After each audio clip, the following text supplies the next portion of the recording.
All these websites pay for content. And a lot of them want writers because they value us and they know that we can write. So the most highest paying is paying 80 cents a word. That added up to $3,200 for an article. So there are opportunities out there. It's just a lot of people don't know where they are. Often people only show you the trophies and the medals, but the real beauty is in the journey. And Elna's journey is truly inspiring. Elna Cain is a mom of twins and a six-figure freelance writer. She began in 2014 when her maternity leave was ending. She wanted to stay home with her newborn twins, so she started looking for a way to earn money remotely. Back then, she didn't know what made money and had no idea where to start, so Elna had to learn from her mistakes. After a decade, she knows the gigs that pay well, what to do, and don't when you're brand new to freelance writing or want to find higher paying clients. At some point, her business really took off and she found her niche. Today, Elna makes six figures a year writing B2B software as a service content. Elna has proof of work with brands like Walmart, Opt-in Monster, and Blogging Wizard. Elna's success secret? Make it super clear what services you offer, what problems you can solve, and why you are uniquely qualified to solve them. I know that you have been a freelance writer for 10 years. You started back in 2014, and now you're still you transformed into a freelance writer. How did you start, Elna? And how is your life now in 2014 as a successful full-time freelance writer for you? Yes, I mean, that's a big question. I started in 2014 when my twins were toddlers, like when they were quite young, because I noticed I had a lot of, I mean, it wasn't free time. To back up, I was living with my in-laws. All right, so my in-laws, I needed help, and so we moved in. Me and my husband moved in with his family. I had a lot of free time, I noticed.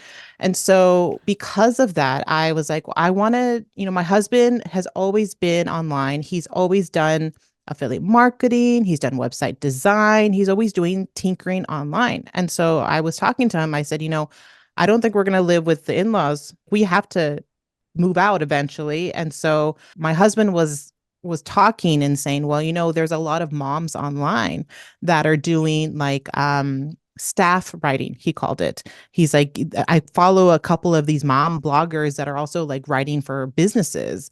And also doing like virtual assistant. And I was like, oh, okay. Let me, give me the links. Let me look at these blogs. Like, I haven't been online, like with the twins. The only reason I would go online was to, look at Amazon to buy products. So I didn't even know there was a world of like people writing online. Like that was so new to me. So I would look at this blog and these mothers like sharing this personal stories. Or like, what the heck is going on here? Like it was so new to me. But I was reading their story about how they were making money writing for small businesses online. And other writer or bloggers were talking about doing virtual assistant work, email management. I was like, wow, there's actually jobs online that you can do at home. And I was more intrigued with the writing aspect. I'm creative. So I love writing, designing, things like that. So that's what initially started this process of me venturing into freelance writing. I had to learn the terminology, what it was. These moms were calling it staff writing, but when I was researching, it was more freelancing. So I had to learn different terminology about that and then find what these businesses that had content or blogs, like learning about these terms, content marketing, blogging, all this stuff. So initially it was just me absorbing as much information as I could. And then researching other freelance writers, what they were doing. I was like, wow, they have like a portfolio website. They have like a website that markets their services. I'm like, wow, okay, so I need to do that.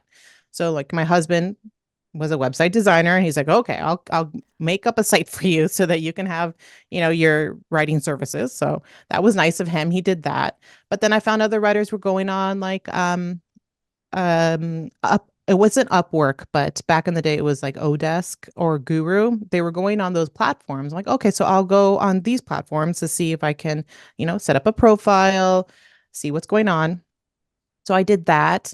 I had the website, and then I was following people on Twitter and LinkedIn basically. So then I'm like, okay, let me set up my profiles on there. So like I was just following what I've been seeing online, and then it was up to me to sort of market, to sort of like figure this out, work around my schedule with the twins, and really get to know the companies that we're hiring. There are job sites for freelancing only. I'm like, holy moly, there's like specific job sites that only market and show freelance writing jobs. I was like, okay, so then I would spend hours just looking at these job boards. And that's how initially I was hired. I the job boards really helped me in the beginning to find the right companies and the right people that were looking for people like me to write. And if you were talking to Elna 2014, what like life lessons would you share with her? And also, what advice would you give those who want to start a freelance writing business now in 2024? Yes, I mean, my life in 2024 is definitely different than in 2014.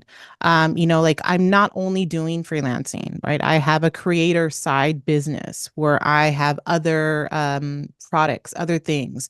So, back in the day, like even though it's a lot that I have near, what I would tell my younger self is um to focus on the business that you have and not just one iteration of it. Like I mean, it's hard to say that because like I really did create a brand with my freelancing side, but I wasn't niched to one sole like aspect. I was all over the place. So when I say like to focus like on the business, I what I should have done was to really pick a solid industry in my business to really just focus on that. Because I was writing stuff for dentists. I was writing stuff in the virtual effects industry. I was writing stuff all over the place, meal prepping, um, HR content, like just a lot of stuff. And it was fun, but I wasn't making a lot of money. So I think if I had started early on, like saying, okay, I want to stick to parenting only, or I want to stick to natural health and health writing, then I think I would have been successful more like faster, and able to increase my rates. So I think in the that's what I would probably want to hope for myself to do like back in the day, because once that happens, this probably year 5 is when things really changed for me, that I had a solid niche, and even it's still evolving. Like even last 2 years ago, I even evolved it more. And every time I evolve my niche, meaning that I refine it, I for the longest time, I just turned myself as a digital marketing freelance writer. Because I wrote digital marketing concept, but other writers were calling themselves like SaaS writers, SaaS freelance writers. I'm like, what the heck is SaaS? Like, what is going on? Oh, well, those are the companies I was writing for. They were SaaS businesses. Like, I didn't even know all this stuff. Like, I was so ingrained, like digital marketing. I was learning all about content marketing, email marketing, social media marketing, like marketing, marketing, marketing. That's all I was doing. So I didn't even realize that when these businesses hired me, that they were like SaaS products. Like, it wasn't even a thing. Like, it didn't even go on my radar. But these other writers that were marketing for SaaS businesses were getting much better jobs than me, because SaaS businesses were looking for SaaS writers. Once I found that, oh my gosh, everything started aligning. I was getting the right clients. Like now I'm working with wonderful clients, like exactly the type of clients that I want to work for. So, I mean, really just positioning yourself. Like if I had known that early on, oh, I would have saved like 8 years of this, like increasing my rates, but then other client and then working in other industries, and then anxiety over writing stuff that I didn't know about, like all this stuff that I put myself through. I didn't have to if I had known the things that I know now, basically. But yeah, refining and just really narrowing down like the type of client and like the title that you want to present yourself online can really help you find good collaborations, basically. And I love this transformation. But if you're totally new and resistance is holding you back and you're afraid to put yourself out there and so on, what would you recommend to someone who's, in this position? Yeah, I mean, you're right. I do even tell, because a lot of people struggle with figuring out what to write about online. I want to alleviate their stress. And in order to do that, yes, you do need to figure out that by dabbling in different industries. Yes, it is necessary, but I mean, I know writers that knew exactly what they wanted and they are making way more than me and they did it way faster than me. So, yes, if you know exactly what you want to do and you know what to write about, then believe in that and go for it. And if you find like after, I don't know, 6 months that you're like struggling, well then consider opening up, consider broadening your niche. I had to do that with digital marketing. I wrote a lot about blogging content, not so much social media content or email. And so I really had to open and broaden my niche to those types of industries. And that helped me land bigger clients, better clients. And now I am so well versed in all aspects of marketing that now clients can use me as like a thought leader, like because I know this stuff, right? So yes, it benefits a lot of new writers if they try different things. I do recommend for very new writers that don't know what they want is to find first the topics or the industries that need writers. And so there are certain businesses, certain industries that always need content, like the SaaS business, a lot of copywriting uh, aspects. Also, like those businesses who use copywriting, they are going to need eventual copywriters that help them with email. So there are certain industries, certain topics that lend better to topics. If you can find those things and dabble in it, then you'll be able to figure out what you want. I knew there was this one writer who she did that. She knew exactly that she wanted to work in retail. And so she marketed herself on LinkedIn and she was like, I'm going to be a retail writer for e-commerce and all this stuff. And she did really well. She landed a couple clients, but she realized that she didn't like it actually. She really didn't like the topics and stuff. And so she on her free time, she loved reading and learning about beauty. And so she came at me and she's like, what should I do? And I said, well, why don't you try beauty writing? Like, if you like beauty so much, why don't you try e-commerce and beauty? Like, you can really just move your niche over. If it's not retail and e-commerce stuff, then do e-commerce and beauty. And once she like gave herself permission, like, oh, I can do that. And she started marketing herself, like then she was much more successful because she liked the stuff she was doing. She could find the beauty because she knew all the beauty brands. She could even market to luxurious like beauty brands. Like she knew all this stuff. And so that proved well, but she didn't even realize it because she thought it was just sort of like a passion. It was just sort of like a hobby, but like that's a big industry when you work for, business to consumer, B2C versus what I do is B2B, business to business. There's a whole world of business to consumer products that are product based that thrive in content, influencer marketing, social media marketing, all this stuff.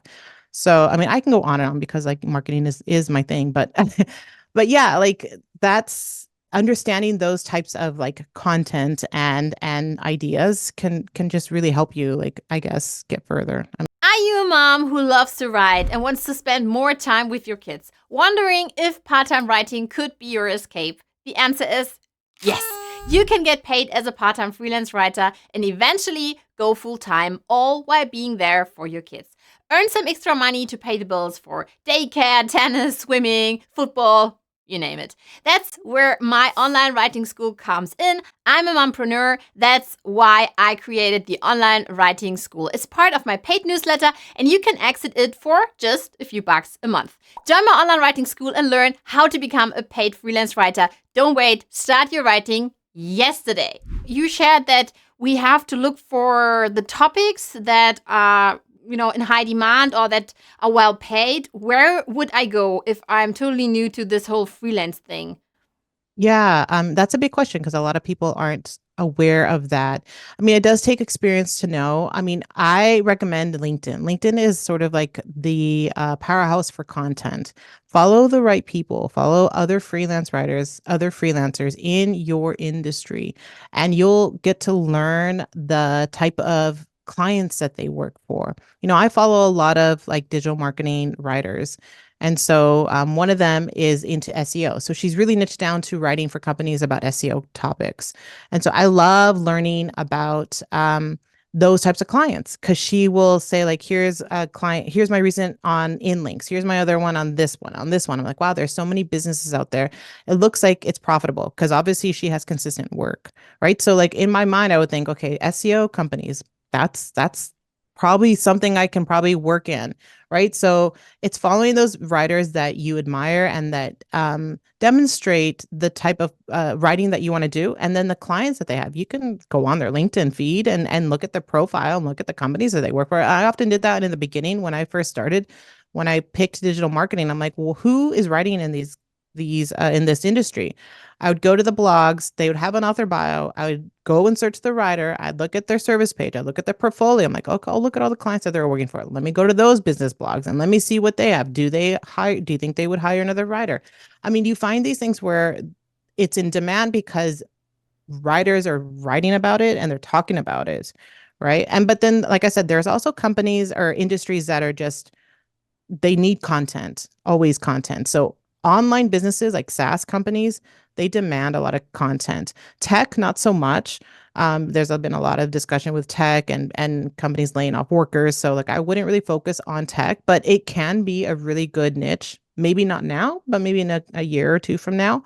If you write in that sector, sales and marketing, those are two other big types of industries where those businesses need a lot of content.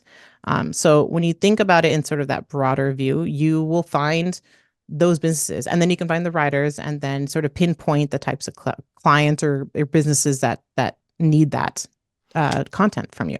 So would this mean that I would need like a professional profile then on LinkedIn? Are there any tips you could share with others how to like get started and to show your portfolio, even if you have no portfolio yet? What should I do then if I'm totally new to this whole thing? Yeah, I mean, LinkedIn will take some time and iteration to optimize your profile.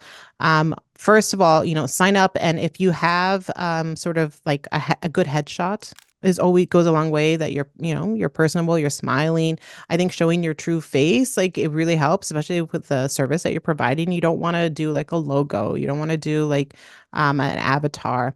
I mean, unless like that's your whole brand, then go for it. I mean, I actually did know one writer who only had an avatar, but now she's recently showed herself, so it's interesting. Like I guess she had her stint using an avatar, and then she's done with it. But anyways, I digress. But having a good headshot, and then you can upload a new like a custom banner image behind your on LinkedIn, and so that's always nice for me. I know if you're new, you don't have a lot of things, but you can put like your website. You can put your elevator pitch, like a little like who you help and who you serve. I do that on my LinkedIn profile. Something like I nurture like SaaS tools or something like for and targeting copy and just like certain keywords where you speak to the client that the type of copy is it data driven copy that you provide, is it highly engaging copy that speaks to readers, is it through storytelling copy, is it like you can really pinpoint the type of copy you can put on your banner, the type of copy that you do, the type of clients you seek. You can put testimonials. I've done testimonials on my banner. If it's not from clients, it could be from other freelancers. That's again another thing in the beginning that I did. I didn't have clients, but I had other freelancers vouch for me, and I use that as testimonials. So you can do that. And then having a good title. I learned just like maybe 3 years ago that you can actually have more than one title under your name. Like I had no idea. For like, I don't know, 8, 9 years, I had like freelance writer, and that's it, or digital marketing writer. That's all I did. But now I have several different iterations. So I have like freelance SaaS writer, blog writer, SEO writer, writing for AI companies, writing for marketing, email companies. Like I really just beefed out my headline, and that can help you get people to find you faster.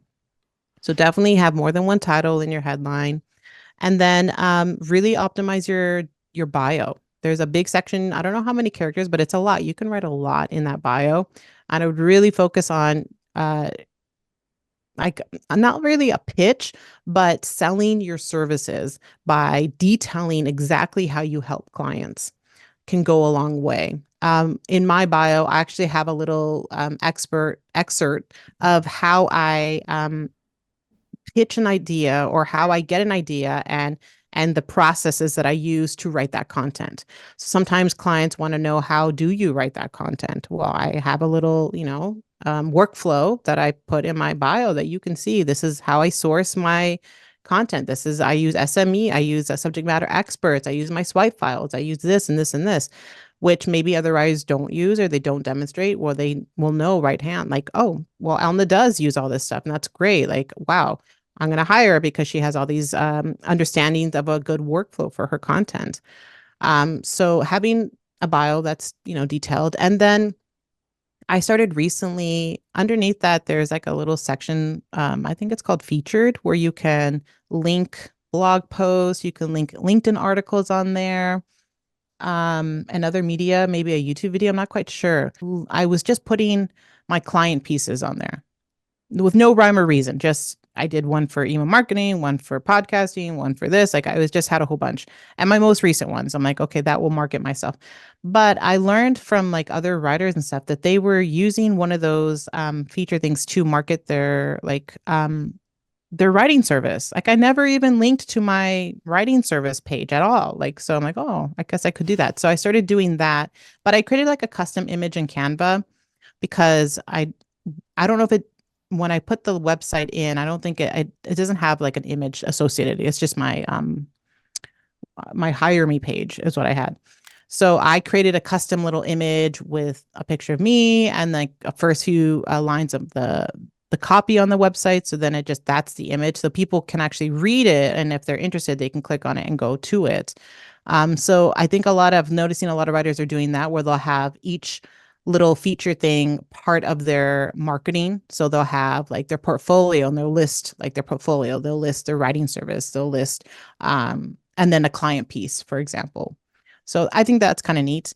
And if you don't have any of that stuff, like if you don't have your like resume underneath where you list all your clients, what I did early on was guest posting. So like if you're a Medium writer, you can put Medium on there. I think I even have Medium on there. So you can put Medium on there. You can do other guest posts. If you write for other guest posting sites, they most likely have a company page that you can link to, and then you can add that. So it looks like you're a writer. It looks like you have clients. It looks like it. So that's always like what I think, what I recommend, because like I've been to other LinkedIn profiles from new writers, and it is very bare bones. So just realize that you want to have as much content on your profile as possible. And then one last thing is to post on LinkedIn. There is a section on your LinkedIn profile that has activity. So it's always nice if you can have at least, an iteration of like a week ago. Could be like not really like a month ago would be a little bit too like you're not on the platform often, because I often go to profiles of editors, and it's like I look at their activity and the last time they posted was like 6 months ago. Like, well, they're not active on LinkedIn. There's no point in me engaging with them at all. So if you want clients to engage with you, you need to sort of be consistent. And like the bare bones is like maybe once a week, post something on your LinkedIn feed. So, for instance, for me, I don't do LinkedIn because I don't want to mix my corporate job and my side hustle. I'm not sure how you are thinking about people who have still their full-time job and don't want to mix their corporate world with their night job. Yeah, I mean, there are a lot of writers that when they email me, they do mention this sort of thing. Like, I can't start a LinkedIn profile because then my job will know that I'm freelancing. And I'm like, oh, and it's hard because that's not how I came about, right? Like I was a stay-at-home mom. I wasn't working anymore. My job was in British Columbia. I was in Ontario. Like there was no ties to me. And it was not an issue for me just to set up a LinkedIn profile. I never had one in the beginning when I was working corporate many, many, many years ago. So like it wasn't even a thing. So for those people who can't rely on LinkedIn in that capacity, like you can't set up and optimize your profile, you can still use a platform to find jobs, right? You can still connect with editors, right? You can still connect with content leads. It's not going to change your profile, right? So there are some things that you can or leverage LinkedIn for, for freelancing without marketing yourself as a freelancer. And it's not to say that if you don't reach out to those leads and say, hey, I want to do some freelance writing for you, that they won't hire you. Like if they see that like, oh, your business is in tech, well, then I need a tech writer. Like, so if your profile demonstrates an industry, well, then maybe you can find blog writing jobs or email writing jobs or copywriting jobs with that industry by not marketing your freelancing side, but just that you are knowledgeable in an industry with whatever role that you're in. So you can do it that way. But then I would also leverage then another platform. Instagram is becoming real popular. So I would even try Instagram to market your businesses or X, which is Twitter. That's a good platform. I do follow a lot of content leads. I haven't landed a lot of jobs through X, but it's a good marketing platform because you can update frequently. You can follow a lot of people. You can get a lot of people in your feed. So then you can learn about businesses, learn about the content leads. A lot of them have podcasts and YouTube channels. So like they market on them, their latest podcast episode. So it's just a news repository for me to catch up with everything. So not necessarily finding work, but I have followed past clients on X and DM them about future work or other clients or other people that they know, and that is always a nice platform. They seem to enjoy messaging on that platform, so I do that and am able to get work that way. I think DMs is where the magic happens, similar to Instagram, because I know from many freelance writers they say like I don't know 50% of my sales come in via direct messages, and similar to X or even on Substack, have direct messages. So what you can do is like send a direct message, ask or offer something, and then this person can say yes or no, and voila. Yeah, no, that's exactly right. And I really saw that magic on Instagram. With the coaching clients, like I was doing copywriting. So like with Instagram, I knew that wasn't really going to market. Well, in the beginning, I wasn't going to market my SaaS writing. First of all, because I really didn't realize there was many SaaS businesses on Instagram, but there are actually. But I didn't realize that. So I'm like, I'm just going to market copywriting to like other mompreneurs, to like course creators, to coaches, to authors, because I was following them already, right? I was watching their lives about their business and all that stuff. So I reached out to a couple of them and they were so genuine and so happy about that. And they hired me to do some email writing for them. So I it is definitely a platform not to sleep on. I know like if it's hard because some writers don't want to be on everything everywhere, but you don't have to. Like try to find a platform that you can use. So I always say LinkedIn is the platform, but if you can't use LinkedIn, then find one similar like Instagram as your platform or like X as your platform. I don't think TikTok is a viable source at the moment to find jobs. It's good to market your brand, but it's not necessary for a writer if you're trying to find work. It's not necessarily the platform for you. Unless like you found a method, unless there is a way. I haven't found one. I am not their target audience. I'm a bit older than a lot of the people that I follow there on TikTok, but I haven't seen any way possible to like really connect with businesses because they're so keyed in the influencer marketing, video marketing aspect that they really aren't interested in like what I do, which is blog writing necessarily. So, but that's just my experience. What can share with new writers? Do they have all of these channels? Which one should I focus on? We heard already about LinkedIn, how often this is linked to our corporate world. What else should I pick besides my LinkedIn?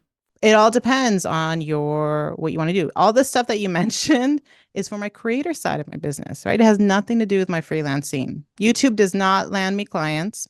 YouTube and Instagram, it does occasionally, but not like unless I reach out to them.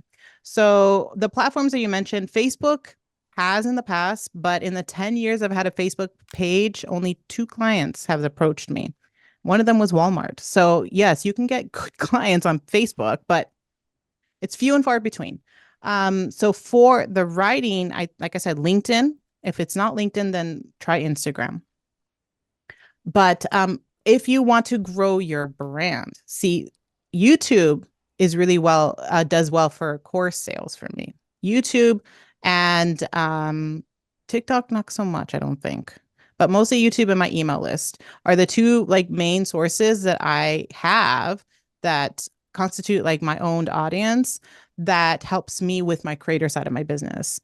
And I also have another YouTube channel that also is how I'm only using that for myself. I'm going to market my ebooks on that channel. I'm not going to mention it too much elsewhere in other platforms.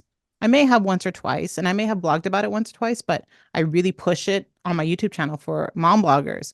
And I'm seeing success. It's not like wildly successful. Like in the months that I've made over $1,000 on my two ebooks. So I'm happy with the progress there. But you don't have to be everywhere. As a writer, if you just want to like say, Elna, I just want to do writing. I don't care about building my brand. I don't care about any of that stuff. Well, then yeah, then have an online presence somewhere. Is it Medium? Then make Medium your online presence for writing your like marketing your writing service, or make Facebook the platform, or make Instagram the platform. Make something. If it's not a website, then make a platform your way to market your service. You might have some trouble, but if you know the platform very well and you know how to engage people and you're following the right people, you can find work. But like I said, I've always, and it's been like a decade of drilling this in. I've always said your website is your main tool. If you want good clients and for them to treat you as a professional and not like some hobby person that is a blogger and a content creator, have a website. Have a website. Website is a powerful tool to demonstrate that you have a service that you're offering. What does your funnel look like? Does it mean that the bottom of your funnel is your website then, or your newsletter subscribers? Could you, share your funnel with us then? Okay, well, my funnel for clients is different than my funnel for Oh yeah. content Mm. creator side. But like for clients, I'm finding the main driver for clients is through LinkedIn. So I'm finding that they go and read my LinkedIn posts is what I'm finding. So they either DM me on LinkedIn or they go to my website and they contact me through that avenue. And also I'm ranking in Google for certain aspects. So they'll go to my blog, which is different than my writer website. So they'll go to my blog would be the main generator. And then they'll go to my writing service page and then hire me that way. So the entry point for client work is either through LinkedIn or some form of my blog or website. Through Google, most likely, or through LinkedIn. Well, they'll just transfer over. As far as my funnels for like growing my course sales, growing my digital product business, that the funnel really starts at YouTube or my blog. Those are the two primary ways that I feel that I get the most students. I don't think it's through Instagram. I'm not on there very often, so I don't think it is a viable way to get. Although I know people have probably bought based on my lives and all that stuff, but it's few and far between. But it's YouTube and my blog. Those are still the two. And Pinterest, for a couple of years ago, I was getting people were telling me, I found your pin on Pinterest and I bought your course or I bought this. I'm like, holy moly, like Pinterest is a driver. But I'm not using it to that capacity for like generating course sales. I'm using Pinterest as far as getting more ad revenue. So like I have a whole other side of my business where I start niche websites, and I use Pinterest to get the traffic, and I use AI stuff. And I just got accepted to like MediaVine, which is an ad platform. And I'm like, wow, every day I'm seeing it grow, grow, grow. Like I'm currently making $700 with one of my niche websites. And I'm like, wow, this is really like a nice side business. So I'm really like, now I'm really focused on that and starting new sites and starting new Pinterest profiles and just pumping out the content in that capacity. But that's like a whole other side of my business. Like I have lots of little things that I, dabble in. I also have a paid newsletter. Like I started doing newsletters. So like I'm doing a lot of new things now. So your website, I guess, was built by your husband then, and you filled this website with your content. And I guess it is a WordPress blog, or how did you set this up for everyone who says, I just have, I don't know, 6 hours, or I just have a weekend to set this thing up? What would you recommend? How did you do it? And what are your lessons learned? Yeah. Yeah, as far like I wanted to go back with what you were saying about influencers not needing a blog. I mean, and yes, if that's true, for them it's true. I mean, I'm amazed by the influencers now that are like 19 years old making millions of dollars on TikTok. So it is so viable that you can create a creator business aside from writing and just doing video marketing, and you can make money. Sure. I am not in that boat. Like I missed that boat. I'm a little bit older and I'm just sort of finding my path through all this. But I don't have the capacity to follow TikTok trends, and it's just not my cup of tea. But if you're an influencer and that's your goal, you want to do influencing, then go for it. If you want to do writing though, if you want to do freelancing, yeah, I say my blog is the number one driver. And yes, it is a WordPress blog.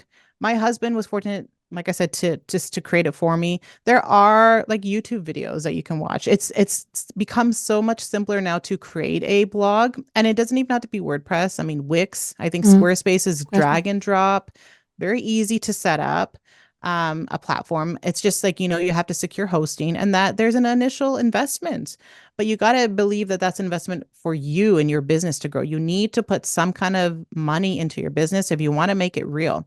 And as soon as you start doing that, then your mindset changes. It shifts, right? It's an actual thing like, oh my gosh, I have to make this work now because like I paid for 3 years of hosting. And it's like I have 3 years now to make this work.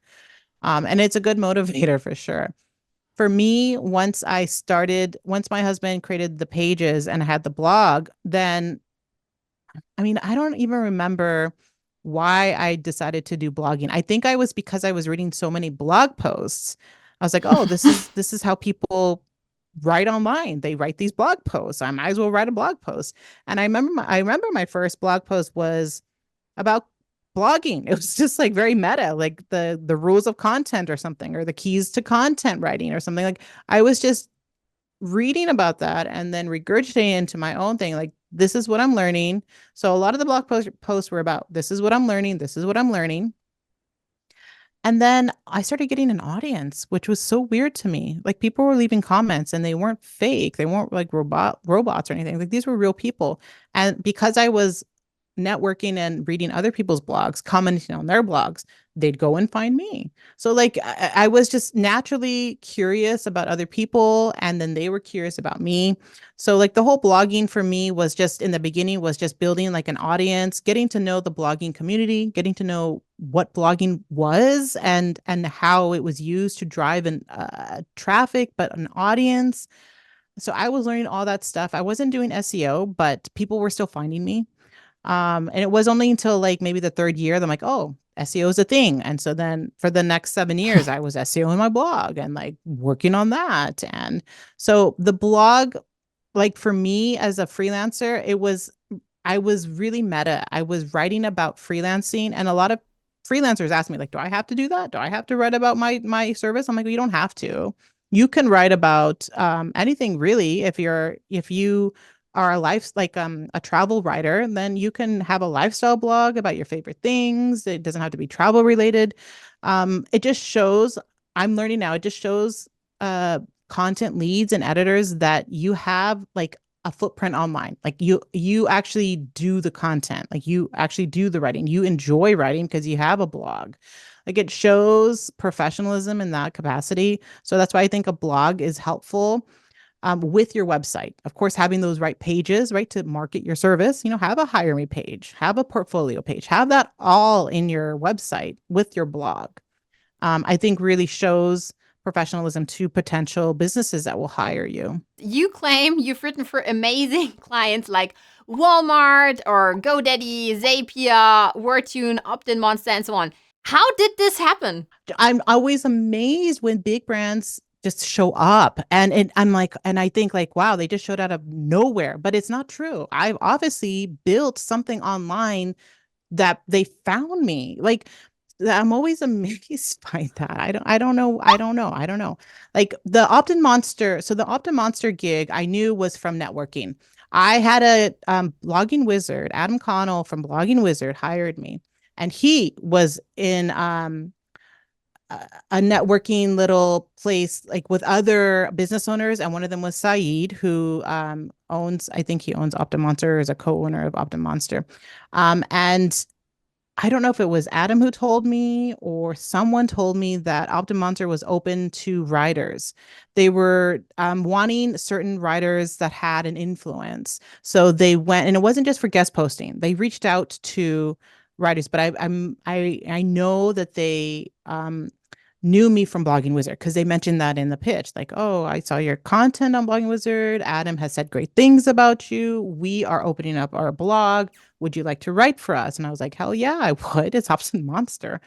So that was a result from networking, knowing the right people, right? Um, the other jobs, Zapier was that's a whole other story.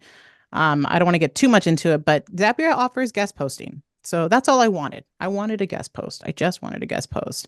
And boy, did I pitch every year. I just pitched them like once a year. I do it. And I don't know why I kept doing it. Like, what's the definition of insanity? Doing like the same thing and expecting a different result. I was literally doing the same thing, expecting something different. But it did happen eventually.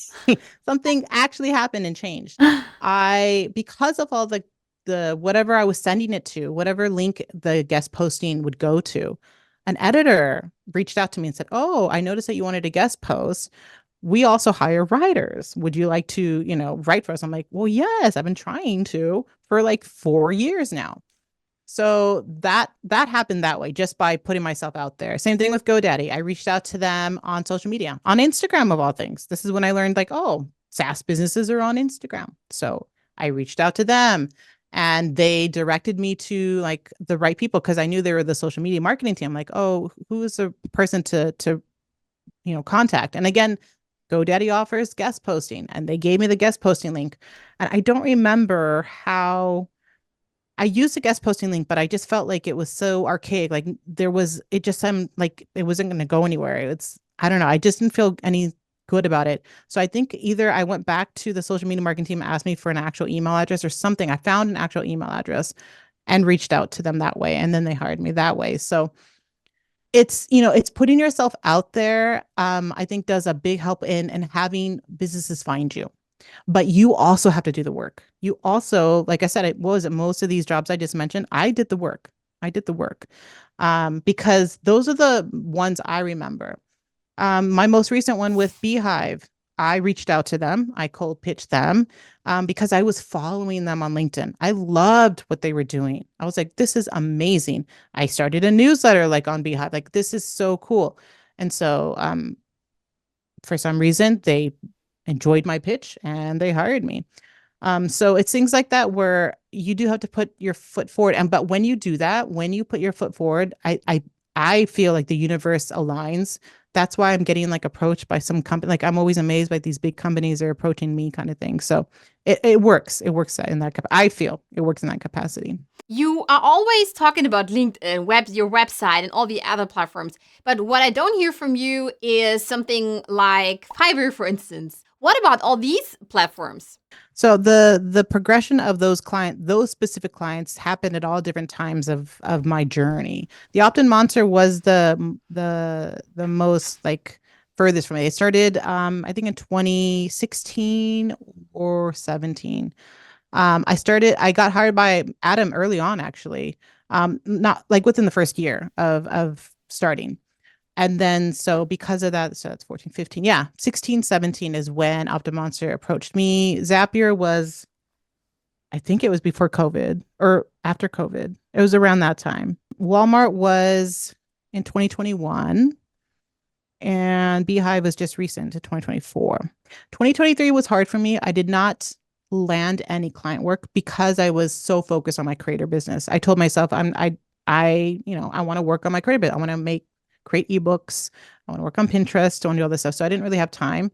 This year, I made it my mission to swap that. Like I really want to focus on finding freelance clients. I want to get more work. I want to see how much I can handle all of this stuff. And so because I'm putting myself out there, because I've like said to the universe, this is what I'm doing, things are happening. Like it's a lot of it is in my mindset of that approach. If I said I'm going to do it, then this is what I'm going to do. And every little thing that I do online is somehow connected to me getting those clients.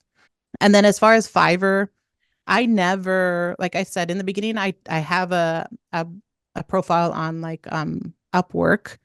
Fiverr never was on my radar at all, but like Upwork is somewhat similar. Um, Recently, though, I did sign up to Writers Access, which is like a content mill. So on my blog, I talk about content mills and how like horrible they are because like I started also right in the beginning. I did iWriter, which is a full on content mill, but I didn't know. I just like, oh, they pay writers. I think I like spent like 15 hours and got paid like $1 or two. Like it was just insane. They wanted me to do like Amazon descriptions for like some kind of movie or the Cars movie, which at that time I had no idea. I never watched the Cars movie, so I didn't even know the names of the characters. Like so, like it took me forever. I'm like, this can't be it. This can't be freelance writing. This really can't. Like it really can't. There's no way. All these people are saying how great freelance writing. This is not it. What is going on here? And I realized, well, those are content mills. They don't care about the writers. They don't care about the value of the content. They just want content. That's all. They don't care if it is not even the right content. They don't care. Like they just want it. That's all. And so I realized like, oh, well, content mills aren't the thing. And so like I wrote blog posts about it. I tell writers, don't go on Upwork, don't go on these. Like it's not worth it. It's not worth it. Although there are some people that do success, like are successful on Upwork. I'm not going to knock them. It just wasn't for me. It wasn't for me. But I like had, I don't know, some kind of like I was thinking the other day, like, well, why don't I try this again? Let's see if there's any merit to this. So I signed up to Writers Access, which is another like content mill a little bit. But I found it so easy to write those at that point in my life. I'm like, I have written online content for like, I don't know, almost 10 years now. And so they wanted me to write like 200 words on like a cutting board stuff. I'm like, that's super easy. Or like 300 words on Lego stuff, like creations your kids could make with Lego. I'm like, oh, that's super easy. Like these are super easy. I found it super easy. So I was able to whip out blog posts. I made like $150 on the weekend. I'm like, this is kind of neat. So I wrote about my experience there. I'm like, if you're want to try it out. If you're a new writer or if you find this easy to write these little things, then maybe you can do that as a side gig just as you're trying to land those clients. Why not? So like over the years, I've opened the doors to that possibilities. If Upwork is your thing, I know for a fact a lot of my, not a lot, but a few of my course students, they just use Upwork. And I'm like, I don't even know why you took my course because I don't mention Upwork or Fiverr or anything like that at all in my course. But for some reason, they found value and they used it on Upwork and they are successful. So to each their own. I'm learning over time that I do need to be open to these other possibilities. Back in the day, I would say, no way, never go on a content mill, never use Fiverr, never use Upwork. But now I'm saying, well, if you want to and you're successful, then use it. If you want to sit and go on Writers Access, and if it's no problem, you can write these posts where you're watching a show or a movie and get $150 on the weekend. Go ahead and do it then. Whatever works for you. Hey there, it's Christina God. Want to meet Elna Cain live? Then join my newsletter, the Online Writing Club, and register for our live event. You will find the link in the show notes below. I know from your YouTube channel that some of your most successful videos are about, 9 sites that pay $300 to write something like this. What are these sites? Yeah, these are just paid guest posting sites. That's all. So they are just businesses that have a blog that will pay. So I'm always amazed by businesses that do that. Like, wow, they actually pay like dollar a word. I just found one. I did a live the other day that like the most recent one, the most highest paying is paying 80 cents a word. That added up to $3,200 for an article. I'm like, oh my gosh. So there are opportunities out there. It's just a lot of people don't know where they are. So then I create these videos that round up all these not platform, but websites that pay for content. And a lot of them want writers. They say they don't want like a content marketer. They don't want like a blogger. They want actual freelance writers because they value us and they know that we can write. So they'll pay us kind of thing. Do you have to pitch them or is it just you write a story and then they pay you? A lot of them have like a page on their site that shows you what you need to do. So there's a lot of criteria, right? You have to really know the audience. You have to really know that magazine or that publication or that website or the content. But they generally tell you how they want you to approach them. A lot of them want you to pitch ideas first. and then you go from there and you work with the editor in that in capacity. But you do, and they usually give you like a form to fill out, or they give you an email address to pitch to, basically. There are some who say that blog posts are dead. What would you tell them? I think for niche bloggers and for like the hobby blogger, it's going to be harder for you to blog. But blogs are thriving with small businesses. So if you want a blog writing job, know that there are businesses out there that use a blog as a lead generator to get business for them. So that constitutes all the businesses online. They most likely will have a blog or an email list. And if they have those two things, then you can write for them. I wouldn't approach businesses that don't have a blog, that don't have an email list, but they're big on social media, right? Because you're using video. It's something different. Unless you can find a way like, oh, I can transcribe your videos. Oh, you have a podcast? Let me transcribe your podcast. Let's start a blog. You can do that. I stopped pitching the idea of like, oh, you should have a blog, because that's just an extra layer of convincing them that they need a blog. It's much easier now to find businesses that already have that in place. They already have a blog, so they must have a content team, which means that they have an editor, they have a content lead, they have a system. I'm going to work with those companies because they have a content brief. They know what they want. They don't want me to pitch ideas because they have a content plan for the next 5 years, kind of thing. So those are the businesses that you want to seek, not necessarily ones that don't have any of those things. I know from your website that you're offering this from side gig to full time in 1 year. Was it for you also these 12 months and then you became a full time freelance writer? Or is it, somehow a shortcut based on all the experiences you have on this topic? I mean, it all depends. Of course, if you have the right people behind your back, then you can be more successful for sure, right? That's what I'm sort of promoting as far as that. I have seen so many people that are younger than me that start, and within a month they're already making a full-time gig. Like, it is so possible still, even to this day, you can still be successful with the work up front. As long as you have the tools in place and the work up front, then you can, and the people, like I said, that know and that can help you do it, and then you can be successful. Like, it's true. Like, I am learning that every day. I'm always amazed every day seeing all these new strategies, these new ideas that are popping up. Like, people are making money off these things. Like, it's possible for sure. Do you think that 1,000 per month is already a good amount of money to call yourself a full-time writer then? I think so. I think if you get paid for any amount, you're considered a professional writer, I think, right? Because you're getting paid for your money. Even if it's $1, then you're still a professional writer. And I mean, I still don't do this full time. I don't work on the weekends. I only work from 9 to like 2:30 or 3 when my kids come home. So it's not many hours that I put into both of my businesses, actually. And it's still possible. I'm still able to find clients. I follow another writer that, yeah, she doesn't have kids, but I'm just amazed by how much she has, like 10 clients. She writes everywhere. She has a podcast. She is always on LinkedIn. She has a course, and she's on TikTok now. She's doing like all this stuff, and I'm always amazed by her. But I do have to realize that, well, she doesn't have kids, so that's why she has all this time. But like, I aspire to be like her. Like, why not? Why can't I have? I don't think I can have 10 clients, but maybe I can have 5 clients. Did I understand correctly, Elna, that last year you didn't have any clients then? I was still working with clients, my current clients, but I wasn't trying to seek more clients and stuff. So I wasn't really making lots of money with it. But this year I wanted to find more clients and add to my client list. So I'm more comfortable writing for 2 to 3 clients. I can do that comfortably with my side business, with my email list, with my YouTube videos, right? I have a lot on my plate, but I'm pushing myself. That's why I'm saying, like, I want to try to do 4 clients, maybe 5 clients. That's going to be interesting to see if I can even handle that work. My husband might say, I don't want to live with you anymore because of you're too anxious and you're yelling at the kids. If that comes to it, then I know that it's too much on my plate. Like, I have to realize that, but I want to push myself to see.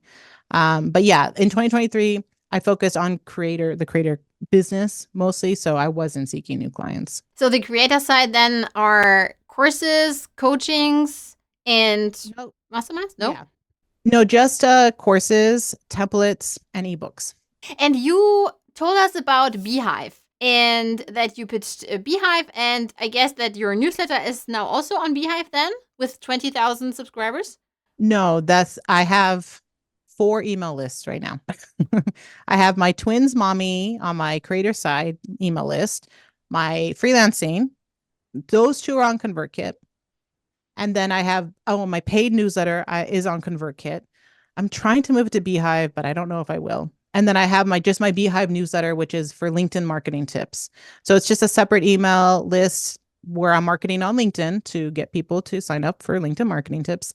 And I'm having fun with it, learning the platform, and it's helping me as a writer for BeeHiiv. So it started that way, but like now I'm enjoying it. I'm like, I want to grow the list now. Like I want to see what happens. So I'm excited for that one. But yeah, I have all those lists in different platforms, I guess. I know that with your main newsletter, you're having these 20,000 subscribers. Do you think this is, based on the lead magnet you are offering? Yeah, I mean, for many years, I was ranking in Google. And that's how I initially got a lot of traffic, a lot of course sales, a lot of email subscribers. It has dwindled a lot because actually a lot of the clients that I was working for were trying to outcompete me. So, which was interesting because they were doing content marketing. So they wrote about freelancing and then they would outperform me. Um, but that's besides the point. So now I just have my solid list in my YouTube. So I market my lead magnets on my YouTube channel. Yeah. And that's how I grew my list was through Google and now through other means. So I guess social media. Nice. And you also have a paid newsletter via ConvertKit then. Yeah. I just started that recently. So I'm going to see because I was writing about that for my clients, right? So I'm finding because I'm loving the client work, I'm writing about the stuff that I enjoy that I'm like, this is, I wrote about a podcast. I don't think I'll start a podcast, but like it's still very interesting to me. I'm going to be writing about YouTube for a client now. So like this is all up my alley. And so I'm really interested in all that stuff. But yeah, I wrote about the paid newsletter. I'm like, hey, why not start one? Let's see if I can try it out. And what do you offer your paid members then for your newsletter? Um, I'm not offering the things that you offer. It's literally behind the scenes of my business. And I am doing case studies. So watch me fail or succeed. That's basically it. So That's if you want to know personally more about my stuff and my thoughts and reflections, then, join me in my little community kind of thing. So And talking about lead magnets in general, I also saw on your website that you have like a business plan you share. How important is a business plan for someone who wants to start and grow their freelance business? uh, you know, for when I first started, I did not have a business plan. And I think that's why I sort of was all over the place at times. But I decided, I don't even know when I created that. I used Creative Market to find a template, and then I used Canva to change it all up. But I found that if you focus on the business of building like a solid foundation, that can help you you know, find the right clients and present yourself online in a more professional manner. So yeah, my business plan just has you break down exactly what you're offering, the type of writer you want to be, where you want to market your business on social media, lots of things that you want to look into for your business that maybe new people may not have realized, like, oh, maybe I should have this instead or not have this, or I thought I needed this, but I don't, kind of thing. For your own business, if you're just starting or want to grow your freelance writing business, how important is it to observe and be like a detective and checking out what the others do? Yeah, I mean, I did mention when I first started, that's exactly what I did. I had no idea about this whole world of freelancing. So I needed to go and find other freelancers. And then once I found out what I wanted to write about, I then found freelancers that wrote about the same thing I did because I wanted to see, well, how are they marketing their business? Where are they writing? What do their pages look like? Do they have a blog? Why don't they have a blog? Are they on Twitter and LinkedIn? Let me check them out there. Like I needed to be that investigator in the beginning to just get an idea of the landscape of the freelance writing industry. Like I really didn't know in the beginning. And for a lot of people, yeah, they do not know what this is. So I would definitely recommend checking other writers out. I'm sure a lot of people checked out my stuff, right? Like I check out other writers still. Like I'm always amazed when I see on LinkedIn, like, who is this copywriter? I don't even know who she is. Like, hello, I've been here the longest probably. And I like to go and hunt them out. That's how I found out about Jessica Walrack. I didn't even know who she was, but she is like a really cool writer. She's written for like USA Today and she's totally into journalism. Like I really value that. I'm like, wow, she is so cool. So like I connected with her. She interviewed me and has it on her blog now. Like I'm always amazed by a lot of other writers, and if I don't know them, I want to get to know them still, because it's still valuable. It's if I'm on their radar, then maybe they might think of me if they have a client and they can't fulfill that project, they might reach out to me. So it's always nice to know other writers. And Anna, I know that you did a 10 days of lives on your YouTube channel. Could you share a bit more and how did this went for you? I recently just finished the 10-day stint. I reached 20,000 subscribers. I was really shocked by that. So I wanted to thank my audience by giving them 10 days of lives. I asked them what they wanted and they just said just more business stuff, but I don't know if I did a lot of business. I think I did some business stuff. It takes me like 5 or 6 days to gain 100 new subscribers. When I reached the 20,000, I did the 10 lives and the results of that, I mean, wasn't the greatest. I didn't earn like thousands of new subscribers. I think I earned less than 300. That wasn't the goal for me. My goal was to thank my audience. That's all I really wanted. I wanted to do the lives to thank my audience. So I just looked at the analytics today, and I mean, overall, my channel got more views and all that, but it's not like the goal of mine. But I had fun doing it, and the topics that I talked about were interesting topics. So What marketing tools do you use and how often do you communicate with your audience? well, I have slowed down a lot on that aspect. When you put it in that perspective. I haven't written a blog post for my Elna Cain site. Did I? I think I'm in the process of writing one. I don't know if I have it published or not.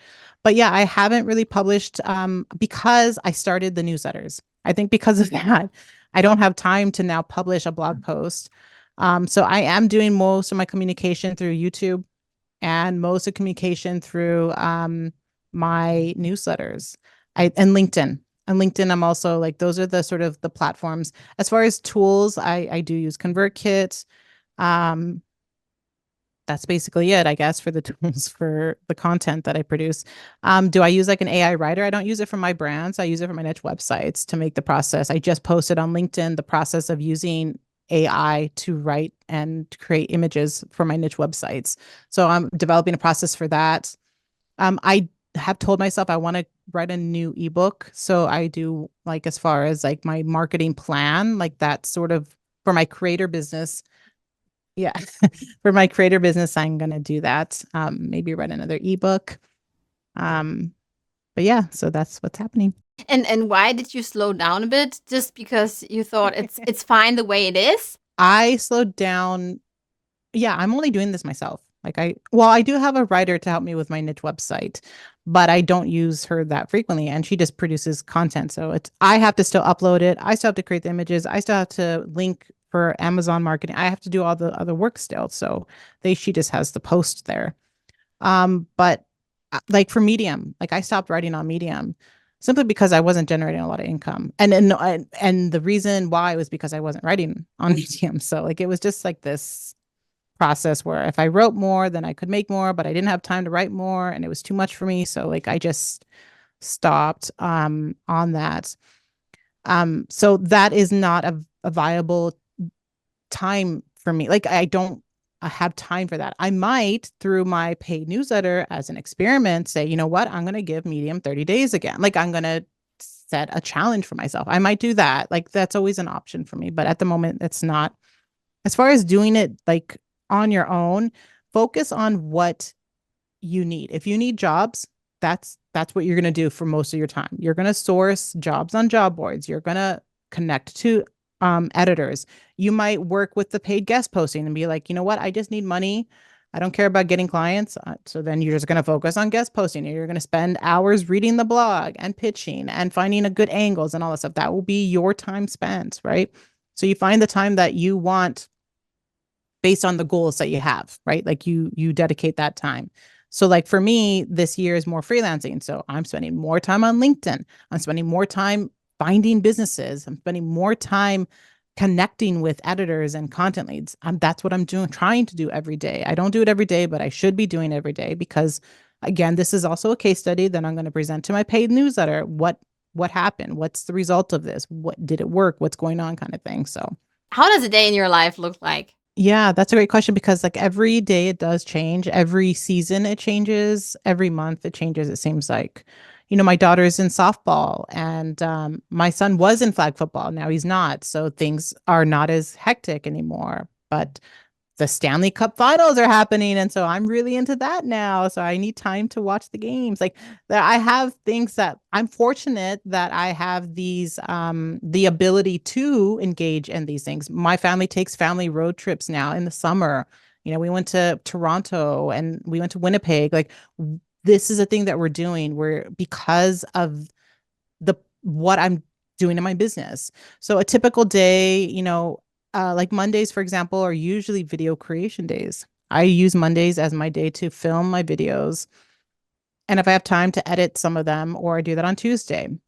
I do that in the morning or mid morning. If not in the morning, then I do my client pieces. I do my work for my clients because they have content briefs and I need to start that. So I either get the outline for it, I start the research process, I do some kind of process for that in my workflow. That's Monday and Tuesday. Wednesday is mostly content heavy day. So if I've done the editing, I've I've scheduled all the videos, then and it's not like a lot of videos. I might just do two, like just two videos. And I do minimal editing now. So I really downsized my editing. But and I don't do music and I don't do graphics anymore. So I don't know if that's hurting me or not, but it's at least it's doable for me. So on Wednesday, that's when I really focus on my client. So I tell myself I want to get the client piece done in less than 3 days. I've had this whole thing where it usually takes me like 10 days because like I just dawdle over it and I do little bit at a time. And I'm like, no, I'm going to dedicate like 3 hours to writing. And if I can dedicate 3 hours, then I can mostly get the post done. And then the next day I can finish it and then edit it. And the third day I can finalize it and it's good. Like that's what I want to get at because I want more clients. I need to do these posts fast. And that's what I'm learning from these writers who have 10 clients. Like, how do they do it? Well, they take a day or two to write a piece, which is amazing to me. So I'm trying to get to that point.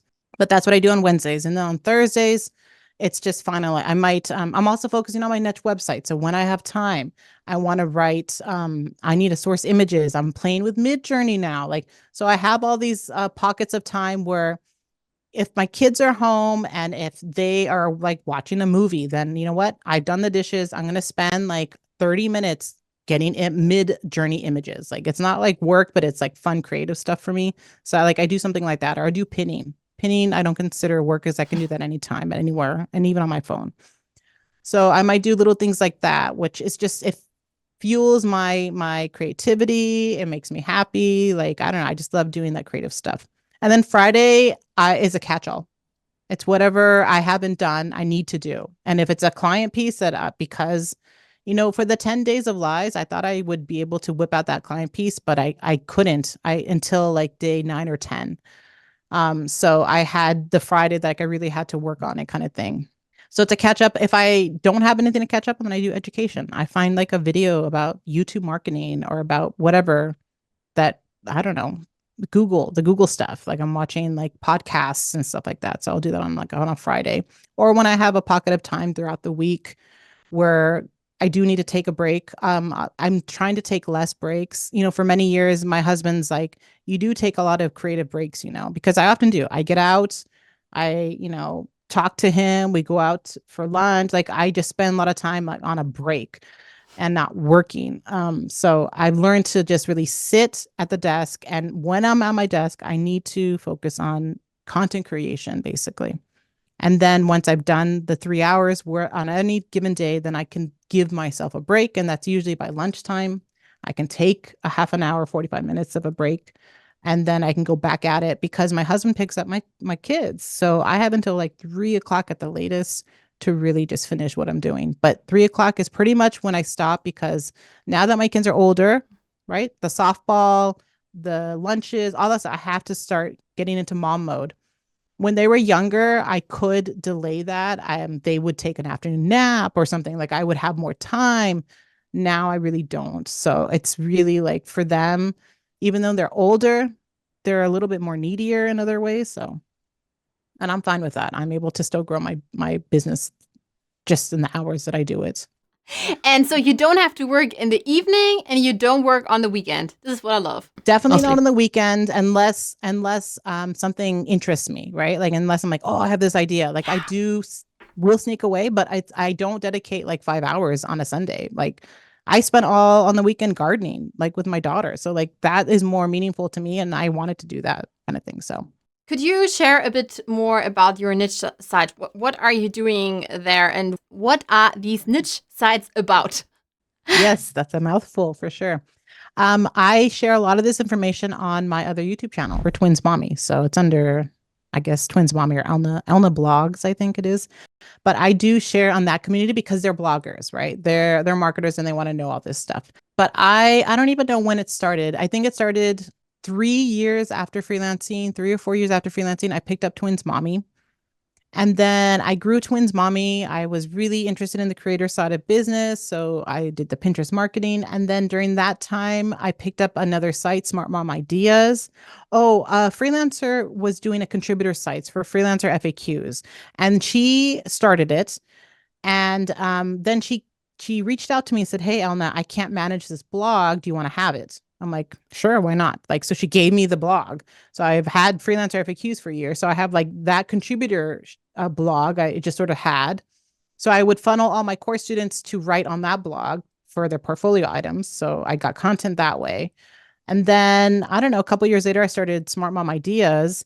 I don't know why I did that.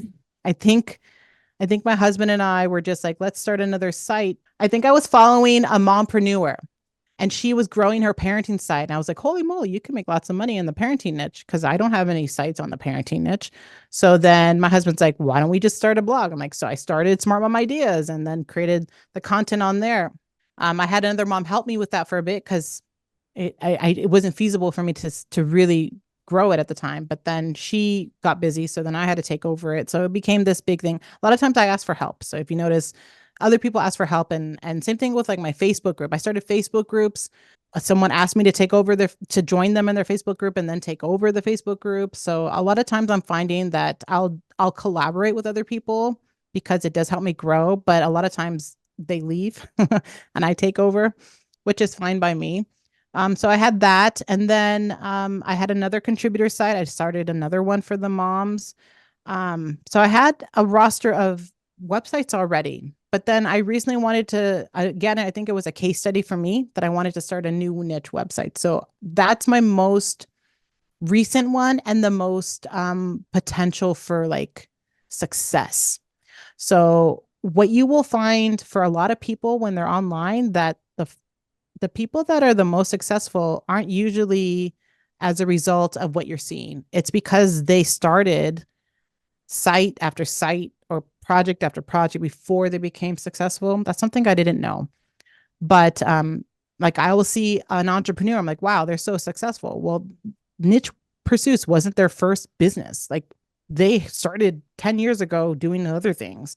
And that's why they're successful because they found something like they were led up to that. So my niche website is a result of all those other niche websites that I started. Now this one's successful. So Wow. And how many websites do you have? I don't know. I have the Elna, I have the Twins Mommy. Smart Mom Ideas. I don't publish anymore. So that I sort of gave up. And then my two contributor sites. So that's five or six sites, I think. But I know I started a new one. So that's seven. But yeah, I do have one writer to help me.